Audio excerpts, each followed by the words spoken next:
গতকাল মমতা বন্দ্যোপাধ্যায় একটা কথা স্পষ্ট করে বলেছে, এর পিছনে যারা রয়েছে তাদের নাম প্রকাশ হলে বাংলাদেশ উত্তাল হয়ে যাবে।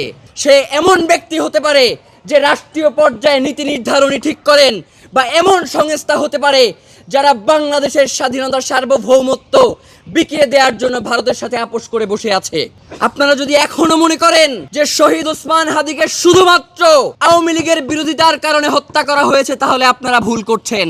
গতকাল পশ্চিমবঙ্গের সাবেক মুখ্যমন্ত্রী মমতা বন্দ্যোপাধ্যায় একটি জনসভায় বক্তব্য দিয়েছেন এবং সেখানে তিনি উল্লেখ করেছেন বাংলাদেশে একটি বড় ধরনের খুন হয়েছে।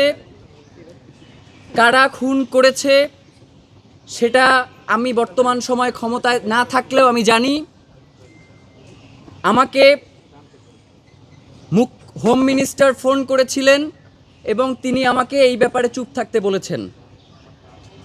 মমতা বন্দ্যোপাধ্যায় এইখানে কে খুন হয়েছেন সেটা স্পষ্ট না করলেও তার বিবরণ দেখে স্পষ্ট প্রতীয়মান হয় যে সেটা শহীদ ওসমান হাদি ছাড়া আর কেউ নয়।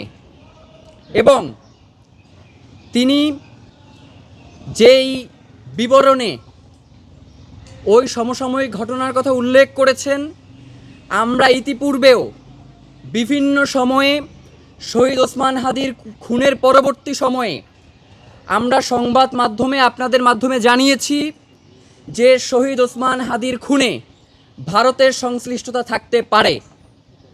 মমতা বন্দ্যোপাধ্যায়ের বক্তব্যের মধ্য দিয়ে আজকে এটা অত্যন্ত সুস্পষ্ট বিষয় যে শহীদ ওসমান হাদির খুনের সাথে ভারত এবং তার গোয়েন্দা সংস্থা রয়ের প্রত্যক্ষ জড়িত থাকার প্রমাণ রয়েছে।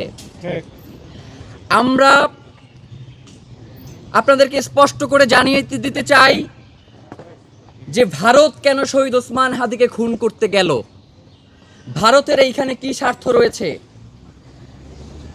আপনারা জানেন 2024 সালে জুলাই গণ অভ্যুত্থানের পরে বাংলাদেশের স্বাধীনতা এবং সার্বভৌমত্বের প্রশ্নে যেই ছেলেটা ছিল আপোষহীন, যার কণ্ঠস্বর ছিল বাংলাদেশের মানুষের পক্ষে, যার কণ্ঠস্বর ছিল বাংলাদেশের আজাদির পক্ষে, যিনি বাংলাদেশের স্বাধীনতা সার্বভৌমত্বকে রক্ষা করবার জন্য নিজের বুক টান টান করে তার স্বাধীনতা সার্বভৌমত্বের জন্য নিজের পতাকার সামনে নিয়ে দাঁড়িয়েছিলেন, সেই মানুষটা হচ্ছেন শহীদ ওসমান হাদি।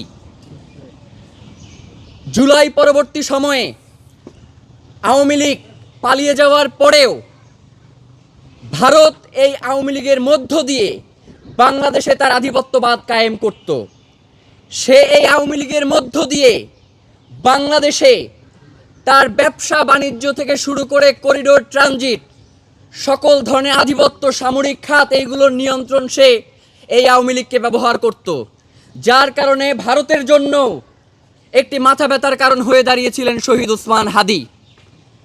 এখন এই হত্যার পরে যখন আমরা ভারতের এই প্রসঙ্গটা টেনে আনবার চেষ্টা করছিলাম, তখন বাংলাদেশের একটা মহল আমাদেরকে বারংবার বিতর্কিত করবার চেষ্টা করেছে এবং আমরা যারাই শহীদ ওসমান হাদির এই খুনিদের ব্যাপারে কণ্ঠ উচ্চারণ করছিলাম, কণ্ঠ জোর করছিলাম, তখন তারা আমাদেরকে বিভিন্নভাবে বিভিন্ন ট্যাগ দিয়ে এই লড়াইকে, এই খুনের বিচারকে বাধাগ্রস্ত করবার চেষ্টা করেছে।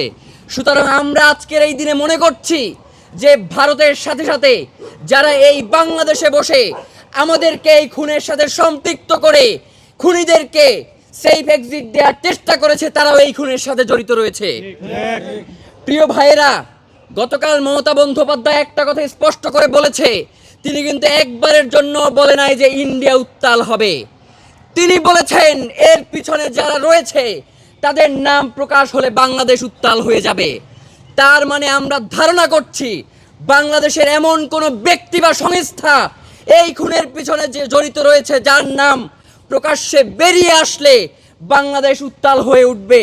সে এমন ব্যক্তি হতে পারে যে রাষ্ট্রীয় পর্যায়ে নীতি নির্ধারণী ঠিক করেন, বা এমন সংস্থা হতে পারে যারা বাংলাদেশের স্বাধীনতা সার্বভৌমত্ব বিকিয়ে দেওয়ার জন্য ভারতের সাথে আপোষ করে বসে আছে। প্রিয় ভাইয়েরা, শহীদ ওসমান হাদি, আপনারা যদি এখনো মনে করেন যে শহীদ ওসমান হাদিকে শুধুমাত্র আওয়ামী লীগের বিরোধিতার কারণে হত্যা করা হয়েছে, তাহলে আপনারা ভুল করছেন। শহীদ ওসমান হাদিকে শুধুমাত্র আওয়ামী বিরোধিতার কারণে হত্যা করা হয় নাই। শহীদ ওসমান হাদিকে হত্যা করা হয়েছে ইন্টারিমের আমলে।